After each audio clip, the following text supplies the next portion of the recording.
When we die natural death, we call it at the end, is everything is prepared for it. All the cells deliver the energy, all the souls of the cells deliver the energy to where it's supposed to go. In a way, when you die in natural death, it's just like when when you are traveling, traditionally you go from, let's say, England to America, family comes, each one gives you a gift or something to take with you. You're going there, you're not coming back. To remember us, the soul of the physicality and the strength of the soul of the man, they give all their energy as a gift to the soul to move on. Then you still have the soul, the physical soul of the body, which stays behind. But what we call, at the point of death, the soul of physicality becomes part of the soul of the man. It delivers whatever it carries. Then you have the soul of physical cells, which stay behind the physical body of the man. And it's progressive. It's like we know you're going, we give you everything gradually ready to go, and it comes to this point of tipping point. I cannot hold on anymore. You close your eyes, the field goes, and that's what we do in the machines. Your soul strength is bigger than the soul of the physicality. At the point of accident, that cuts off. The soul has not reached the maturity, and the soul of physicality does not deliver everything which it has. If the soul of physicality is much stronger in a field than the soul of the man, the soul of physicality sometimes remains till it gives that energy to the soul. Separation is too fast. And we see this, we call it ghosts. It's the soul of physicality has not completed its transition. And we give reverence, we have it till it just delivers, till they find that it's like become like a twin star. The other one has to match up whatever is to be given. Cannot go anywhere till it's done. And this process is not much you can do. Sometimes we can give from our soul to the soul of physicality to get that bridge, to get that match up with the soul. There are a lot of things we can explain what happens physically. You say you see ghosts, you see shadows, whatever. These are what we call the spirit, the soul of physicality, which has not delivered totality what it was supposed to be delivered to the soul of the man for its elevation, for its move. What I call, it wasn't a smooth handover, something is left behind. And the soul travels, souls finds its position according to their strength where it should be. And it might have been another 20 years with a gathered more, it would be in a different position.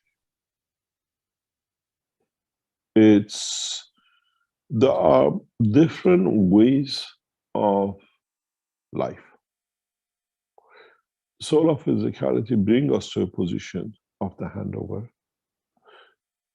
or the physicality moves that other things create that condition of the separation, like accidents. Some of the accidents are predestined by the soul. They have completed. Doesn't mean something is left behind. Otherwise, all of us die in a natural course. There's a very clear separation. We can be accidentally, we can come to an accident, but if the soul is not ready to go, you come out of that accident. But if the accident is there as part of the process of the transition, the soul will do their jobs. Mm-hmm.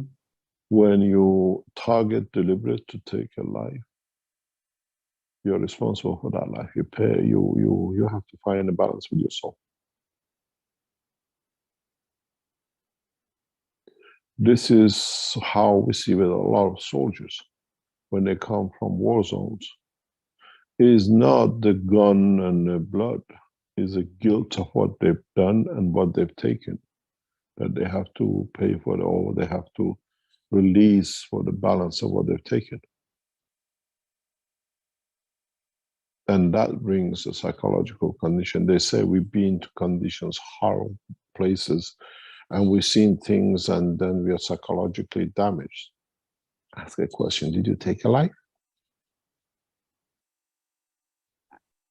Were you the cause of a life to be taken? That everybody down the line pays, yes. Then you're responsible for it, you pay for it. You have to balance the books. Is that magnet, as I always say, Rick puts in the middle. Everything has to come to balance. So the soul of an animal that goes through a conflict that doesn't have the same intellectual understanding that we believe. It has. Of course it has. I know it does, yes. Yeah, I'm going in there to become the top dog, so I do anything. So if I do that, it's not instinct, it's my decision. You understand? It's a very, very simple, we call them animals, but have a look at them. They eat, they have an eating pattern, they know where to sleep, they know how to show affection to another one. So it's not just the animal, just because it suits them, they don't talk. They have everything as we have. They feel sorrow, they feel pain, they feel joy. Yeah. Yeah. So it's our imagination to justify that the man is better, is the king of animals, and he can do this and that. But they have to say. You see, when a whale dies, what the other whales do. You see, when a dog dies, what the other dogs do. And this is the same, Mr. Keshe, for all our vertical friends? Everything. And all souls present? All souls, even in deeper space, even in the cosmos. It's not the exclusivity of man, because man, when makes it exclusive, he's something special. The only speciality of the man is he thinks he's special, that's all.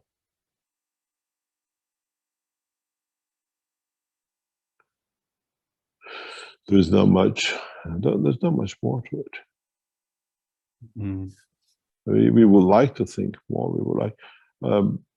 In the past few days, I had to encounter a lot of emotions, which I never wanted to. But I woke up this morning, I said, why did I have to go through this? What was there for me to learn, and what was I supposed to bring for the others?